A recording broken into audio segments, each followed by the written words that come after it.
Lincoln County, it's Casey Miller, Lincoln County Commissioner, taking a moment to reflect in the aftermath of this distant tsunami, which is canceled, by the way. Shout out to Lincoln County Sheriff's Office and the Emergency Management Division for working with our cooperators and keeping the community notified. Now, do you receive emergency notifications? There's links in the description below. Please get signed up or update your Lincoln Alert profile. And do you have an emergency go bag? If not, put one together for your family, for yourself. We are entering drought conditions, we are in wildfire season, and it's always important to have that go kit ready so you can leave when you need to. It's easier to do than you think, so take the time. Thanks for watching and have a great summer. This video is about emergency preparation and having a go bag. And this is just the basics. This is not a detailed prepper or techie video. Affordable basics that will aid you in survival and comfort in an emergency situation. We are in wildfire season, and we know now wildfires happen in Lincoln County. And many people know we live near the Cascadia subduction zone. Earthquakes, tsunamis, these are very real hazards for Lincoln County. So let's look at the essentials. Now, video clips here show my go bag. I purchased it for about $60 at a local sporting goods store, but you can certainly spend less and get those essential items in a portable setup. There's no one-size-fits-all approach, but for me, a backpack makes sense. I can get a lot of stuff in it, and I can put it on my back and move easily if I need to. I keep mine in my vehicle. I take it with me when I travel. Maybe you'll put yours near the front door in a closet. Wherever you put it, just make sure it's easily accessible, you can grab it quickly, and you don't forget it.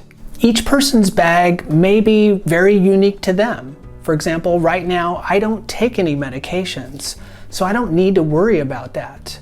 But if you're someone who does, maybe put a secondary bag next to your medicine cabinet, so you can grab those things quickly and go.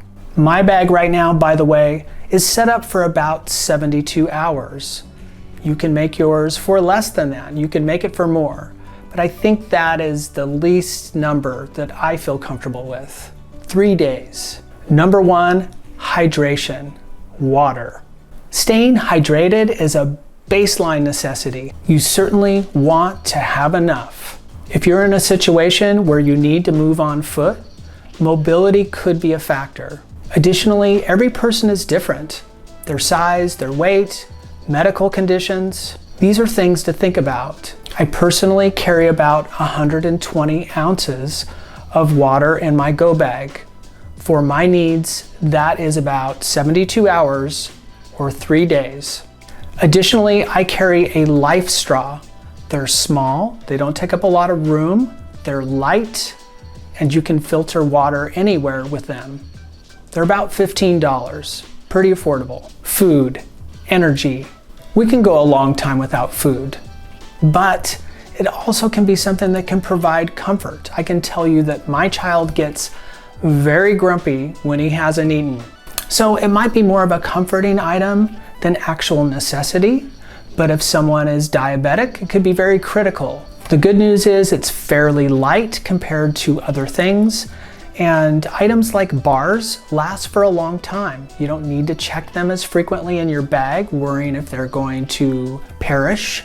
I think having bars, for example, is one of the easy ways to go, and they're relatively cheap. Number three, thermal protection. Staying warm is important. Sometimes it might be staying cool. In simple terms, it might mean just extra clothing in your bag.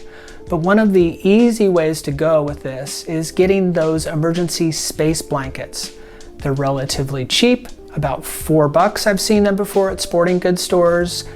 So you can bring extra ones. I've got a few extras in case others might need them, or for my son, for example. I haul him around all the time. What if we're evacuated on the way to school? It's good to be prepared. Number 4, backup batteries. Important to have them, and especially a cell charger. They're often called power banks when you search for them online, but it's also important to have the cables to connect your phone to them. And if you have the opportunity to charge your battery, then you'll want the cable that connects that to the wall as well. Number 5, a battery-powered radio. You can also find hand-cranked and solar-powered radios. Either way, it's important to have one. You know, a lot of our emergency notifications are done through cell phone technology, but radio is still a very important emergency notification system. So make sure you've got a backup radio. Number 6, a flashlight. Simple enough. Just make sure you have backup batteries. Number 7, a first aid kit. Really, really important. One of those things that might be easy to forget, but then if somebody gets cut or injured, you're super glad you've got a first aid kit. I've seen them as low as $15 to $20, but think about it. That's 4 trips to Starbucks or Dutch Brothers. Well, that's it for now. My 7 essentials for your go bag. You know, you can Google this, you can check out YouTube. There's lots of information out there. And I know there's some expense in the recommendations I'm making. If I had to really strip it down, I would say make sure to have portable water and clothing.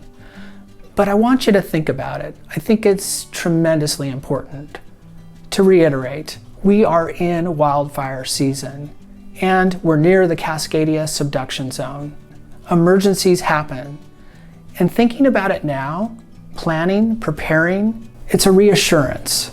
It's your safety. It's your survival. Put together a basic go bag and put together a plan. And my thoughts go out to our fellow citizens in North County. They've lived through this, and they're still in the process of recovery from the wildfires last September.